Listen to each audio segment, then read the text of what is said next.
नमस्कार दोस्तों, मैं गौरव शर्मा स्वागत करता हूं आप सभी का आपके अपने YouTube चैनल अध्ययन कोचिंग पॉइंट में। तो दोस्तों, आज का टॉपिक है महत्वपूर्ण अंतर्राष्ट्रीय खबरें 2020। कुछ इम्पोर्टेंट इंटरनेशनल न्यूज़ जो 2020 के अंदर हुई हैं उसके बारे में हम डिस्कस करने वाले हैं। तो लेते हैं पहला क्वेश्चन अपना। तो हमारा पहला क्वेश्चन है, हाल ही में किस देश ने दुनिया का सबसे छोटा सोने का सिक्का बनाया है? तो इसका सही आंसर हो जाएगा ऑप्शन नंबर 2, स्विट्जरलैंड। हाल ही में स्विट्जरलैंड ने दुनिया का सबसे छोटा सोने का सिक्का बनाया है और इस सिक्के पर जो इमेज है वो ग्रीक साइंटिस्ट एल्बर्ट आइंस्टीन की है। ठीक है। और ये सिक्का कितना छोटा है?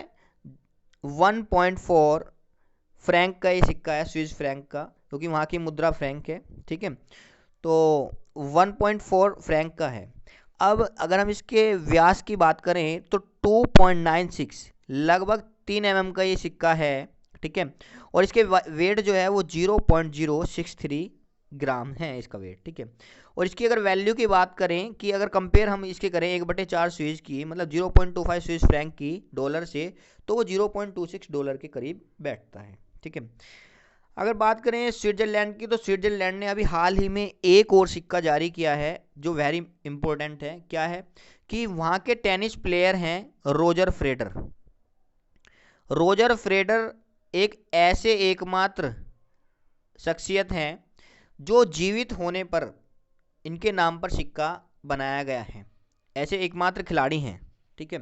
ये भी स्विट्जरलैंड में उनके सम्मान के लिए ये सिक्का जारी किया गया है। नेक्स्ट क्वेश्चन आपका आ जाता है, हाल ही में ब्रिटेन की सरकार ने कितने मूल्य का ब्रेग्जिट स्मारक सिक्का जारी किया है? जब ब्रेग्जिट जो है, ये ब्रेग्जिट स्मारक, ब्रेग्जिट ब्रिटेन के इतिहास में ये एक ऐसी घटना है जब ब्रिटेन यूरोपियन यूनियन से अलग हुआ है। मतलब यूरोपियन यूनियन से उसने अलग होने का फैसला ले लिया था और 31 जनवरी 2020 को वहाँ से अलग भी हो गया था। तो इस घटना पर उसने एक सिक्का जारी किया है। तो कितने का क्या है? सही आंसर है इसका ऑप्शन नंबर 2, 50 पेंस का सिक्का जारी किया है। वैसे तो ब्रिटेन की जो करेंसी है वो पौंड स्टर्लिन है, परंतु परंतु ये पेंस जो है ये एक ऐसी इसी तरह की करेंसी है जैसे कि भारत की करेंसी रुपया है और उसका छोटा रूप पैसा है। इसी तरह से पौंड स्टर्लिन का भी छोटा रूप पेंस है। ये इन्होंने जारी किया है। 31 जनवरी को ये ख़त्म हो गया था। और यूरोपियन यूनियन का जो हेड क्वार्टर है वो ब्रसेल्स में है। और ब्रसेल्स कहाँ है? ये बेल्जियम की राजधानी है। ठीक है। ब्रिटेन की राजधानी आपको पता ही है, लंदन है। नेक्स्ट क्वेश्चन आपका आ जाता है, हाल ही में फिर से भारत और किस देश के बीच काला पानी विवाद सुर्खियों में आया? तो इसका सही आंसर हो जाएगा ऑप्शन नंबर 1, नेपाल। भारत और नेपाल के बीच ये काला पानी विवाद काफ़ी दिनों से चल रहा है। ठीक है। ये लगभग 450 किलोमीटर का एरिया का क्षेत्र है। ठीक है। यहाँ भारत, चीन और नेपाल की सीमा आपस में मिलती है। तो विवाद क्या है? विवाद ये है कि भारत इसे उत्तराखंड का हिस्सा मानता है, जबकि नेपाल ये कहता है कि नहीं, ये हमारे देश का हिस्सा है। 372 किलोमीटर का ये क्षेत्र है, ये ध्यान रखना है। ठीक है। तीनों देश की सीमाएं यहाँ मिलती हैं। नेक्स्ट क्वेश्चन आपका आ जाता है, किस देश ने सबसे अधिक ऊंचाई पर फैशन शो आयोजित कर गिनीज वर्ल्ड रिकॉर्ड बनाया है? तो इसका सही आंसर हो जाएगा ऑप्शन नंबर 1, नेपाल ने। नेपाल ने सबसे अधिक ऊंचाई पर फैशन शो का आयोजन करके गिनीज वर्ल्ड रिकॉर्ड बना लिया है। तो ये कितनी ऊंचाई थी? यह फैशन शो लगभग 5340 मीटर की ऊंचाई पर आयोजित किया गया था। नेक्स्ट क्वेश्चन आपका आ जाता है, हाल ही में भारतीय नौसेना जहाज आईएनएस सरदुल ने आवश्यक खाद्य और राहत सामग्री किस बाढ़ पीड़ित देश को सौंपी? तो इसका सही आंसर हो जाएगा ऑप्शन नंबर 3, मेडागास्कर। मेडागास्कर में अभी एक तूफान आया था। ठीक है। तो उसके लिए भारत ने आईएनएस सरदुल भेजा था। ठीक है। तो हाल ही में भारत ने मेडागास्कर में एक डायना नाम का तूफान आया था, तो भारत ने उसकी मदद करने के लिए ऑपरेशन वनीला के तहत ये सामग्री भेजी थी। नेक्स्ट क्वेश्चन आपका आ जाता है, भारत ने किस देश को सोलर पार्कों के वित्तीय पोषण के लिए 75 मिलियन $75 मिलियन का ऋण दिया है?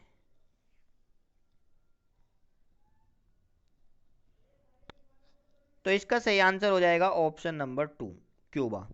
क्यूबा को ये दिया है। तो देखो ये एग्रीमेंट डायरेक्ट एग्रीमेंट नहीं है, डायरेक्ट पैसा नहीं दिया है भारत ने इनको सामग्री, उनके सोलर में जो यूज होने वाली सामग्री है इसको दिया है। जैसे दो तरह के लोन होते हैं, आपको पता है, एक पे डायरेक्ट पैसा दिया जाता है, एक पे कुछ सामग्री दी जाती है, तो उसी तरह का ये लोन ये उन्होंने दिया है।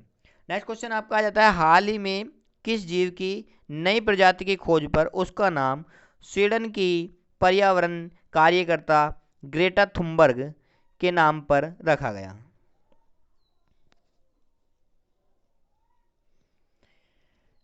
तो इसका सही आंसर हो जाएगा ऑप्शन नंबर 1, घोंगा। घोंगा जीव है। घोंगा आपने देखा होगा कि जो समुद्र के किनारों पर ये मिलते हैं, शंख वगैरह के बने हुए, उसमें उसी उसी के द्वारा ये शंख बनता है।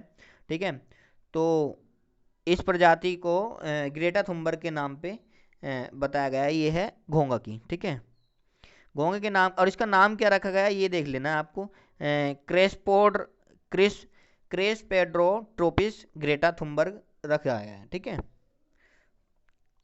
नेक्स्ट क्वेश्चन आपका आ जाता है, हाल ही में ईरान ने किस देश की सेना को आतंकवादी घोषित कर दिया है?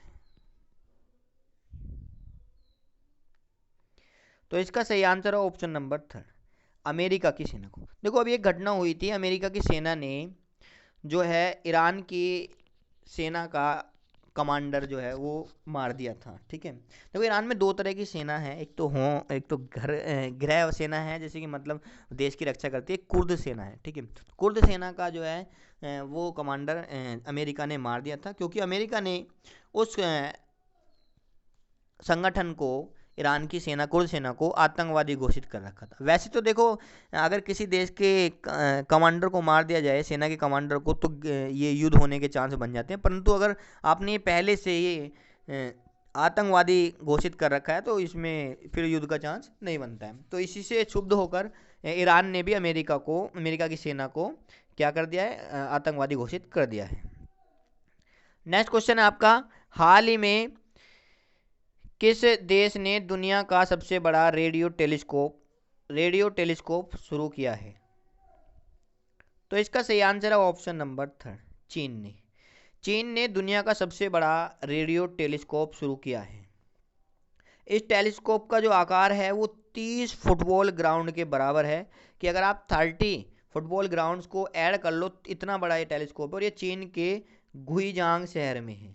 ये चीन के गुइजांग शहर में है।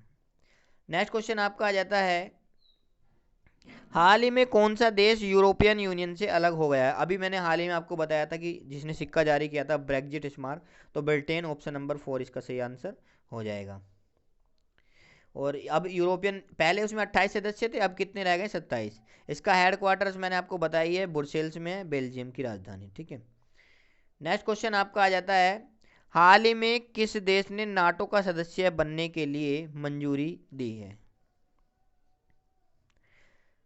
तो सही आंसर है इसका ऑप्शन नंबर 2, उत्तरी मैसेडोनिया।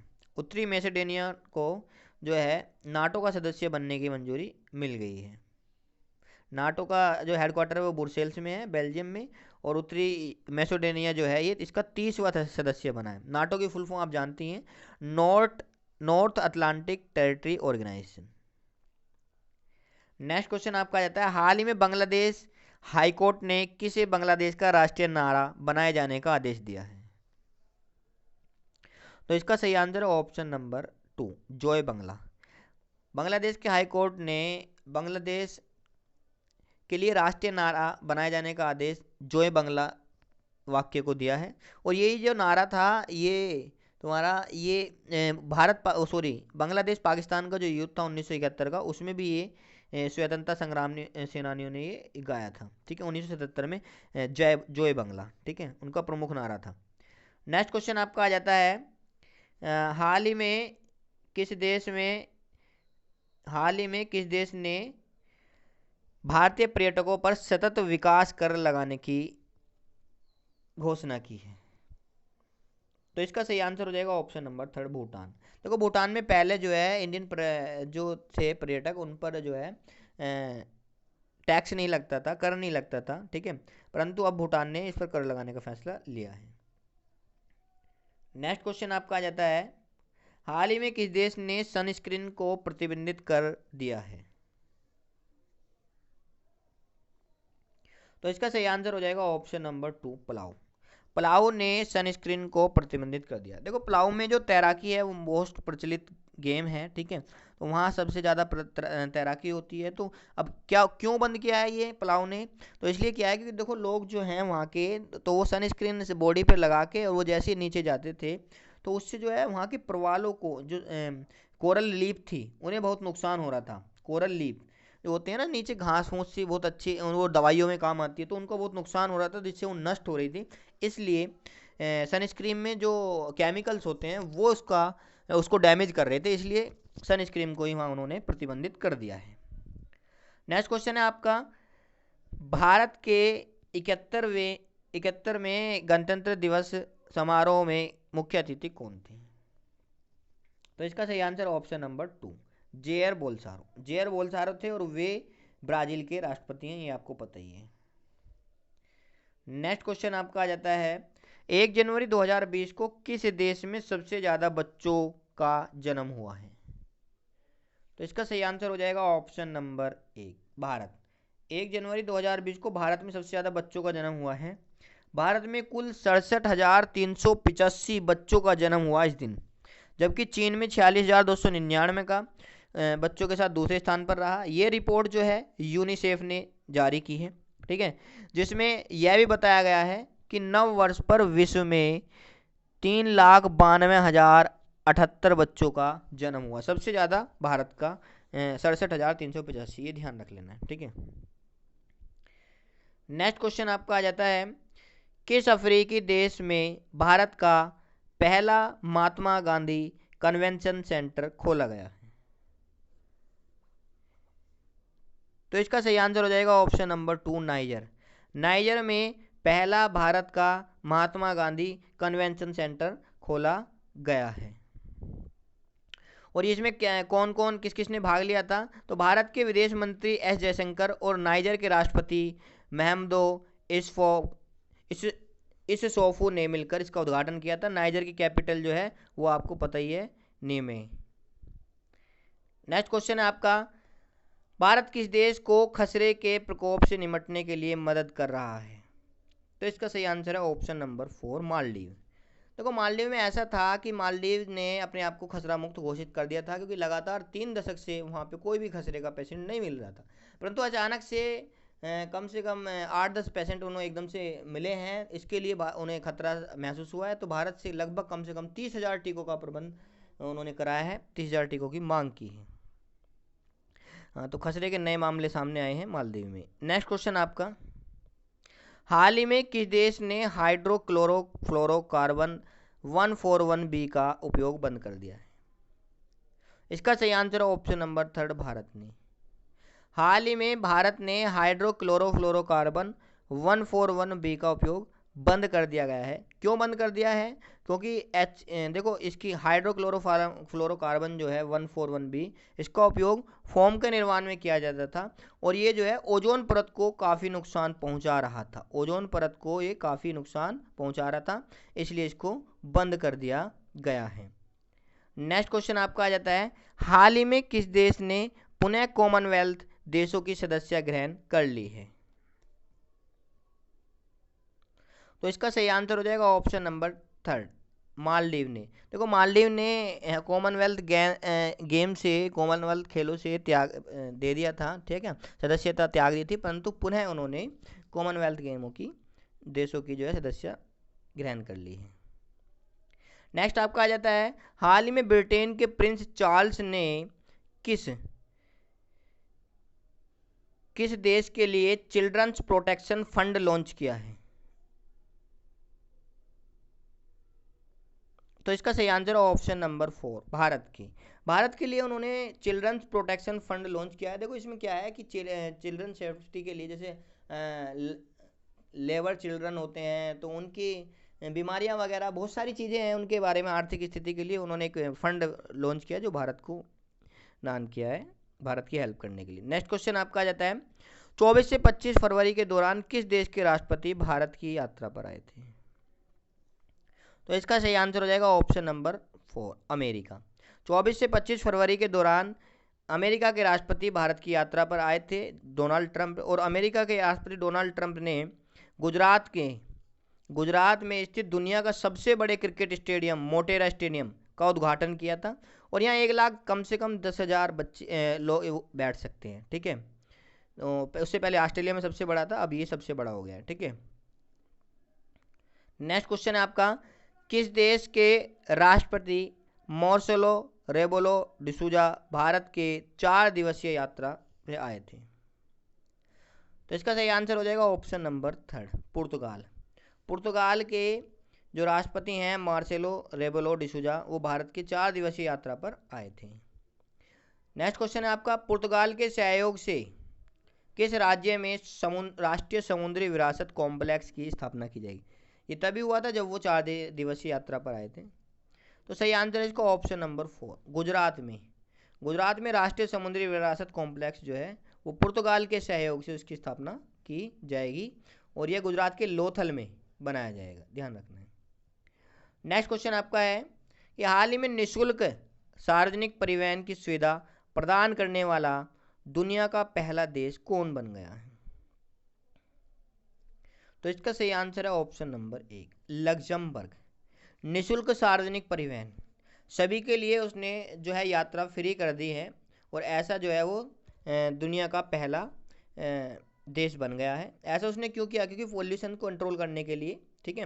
ये किसी भी तरह से सभी जो है गवर्नमेंट की उसमें सफ़र करेंगे, ताकि भाई एक बस की अगर आप बात करो तो उसमें 200 आदमी आ सकते हैं, परंतु अगर बात करें उन 200 आदमियों को अलग अलग भेजने की, अगर वो 200 गाड़ियाँ अलग अलग ले जाने लगे तो पोल्यूशन बहुत ज़्यादा होगा। इस चीज़ को बढ़ते हुए देख तो सभी ने अपनी गाड़ी छोड़ गवर्नमेंट की गाड़ियों से जाना शुरू कर दिया है। तो इसकी राजधानी है Luxembourg city, currency euro, PM आपको पता ही है जेवर बैटल्स। नेक्स्ट क्वेश्चन आपका आ जाता है, हाल ही में किस संस्थान द्वारा जारी रिपोर्ट के अनुसार कोरोना वायरस के कारण भारत में व्यापार को 348 मिलियन डॉलर का नुकसान होगा? तो इसका सही आंसर है ऑप्शन नंबर 1, अंकटैड ने UNCTAD अंकटैड ने ये घोषणा की है कि भारत को 348 मिलियन डॉलर का नुकसान। अकेला भारत ही इस नुकसान में नहीं है, इससे भी बहुत ज़्यादा के नुकसान मैं आपको बताता हूँ। इस रिपोर्ट के अनुसार सबसे ज़्यादा नुकसान जो होगा वो 15.6 बिलियन US डॉलर का होगा यूरोपियन यूनियन को, उसके बाद USA को होगा 5.8 बिलियन डॉलर और उसके बाद जापान को 5.2 बिलियन US डॉलर का नुकसान होगा, ठीक है। अंकटैड की अगर बात करें इसकी फुल फॉर्म तो United nation conference on trade and development, इसका हेडक्वार्टर जेनेवा स्विट्जरलैंड में और देशों को भी होगा। इन्होंने एक रिपोर्ट और जारी की है कि उस रिपोर्ट में क्या है कि ये सबसे कम मंदी किस देश में आएगी, ठीक है। सबसे कम जो मंदी होगी वो भारत और चीन में आएगी, लगभग सभी पे मंदी का माहौल होगा पूरी दुनिया पे, ये ध्यान रखना है। नेक्स्ट क्वेश्चन है, हाल ही में हिंद महासागर आयोग के पर्यवेक्षक के रूप में किसे शामिल किया गया है? तो सही आंसर है इसका ऑप्शन नंबर 1, हाल ही में हिंद महासागर आयोग के पर्यवेक्षक के रूप में भारत को शामिल किया गया है। भारत की जिम्मेदारी है उसके आसपास के एरिया की निगरानी करना। नेक्स्ट क्वेश्चन आपका आ जाता है, हाल ही में UNCTAD की रिपोर्ट के अनुसार कोरोना वायरस के कारण वैश्विक FDI प्रवाह में कितने प्रतिशत की गिरावट आएगी? तो इसका सही आंसर है ऑप्शन नंबर 2, 15% की लगभग इसमें गिरावट आएगी। अंकटैड की ये घोषणा है उसके द्वारा, ठीक है। नेक्स्ट क्वेश्चन है, हाल ही में किस देश में दुनिया की इकलौती सफ़ेद जिराफ की मृत्यु हो गई है? दुनिया की केवल एक ही सफ़ेद जिराफ उस देश के अंदर बच रही थी, ठीक है। और कहीं ये सफ़ेद जिराफ आज के टाइम में नहीं है, और उसकी भी मृत्यु शिकारियों ने कर दी है। ठीक है, तो इसका सही answer option number 2 Kenya. Kenya की राजधानी नैरोबी है, तो केनिया में इसकी मृत्यु कर दी है शिकारियों ने। हालांकि इसका एक बच्चा अभी तक जीवित है। ठीक है, फिर देखते हैं क्या होता है। केनिया की राजधानी नैरोबी है और मुद्रा केनिया शिलांग है। राष्ट्रपति आपको पता है उरुहु केनियाटा। नेक्स्ट क्वेश्चन आपका आ जाता है, हाल ही में किस देश ने अपने नागरिकों के लिए ई पासपोर्ट सुविधा शुरू की? तो इसका सही आंसर हो जाएगा option number B, Bangladesh. Bangladesh ने अपने यात्रियों के लिए, अपने नागरिकों के लिए ई पासपोर्ट सुविधा शुरू की है।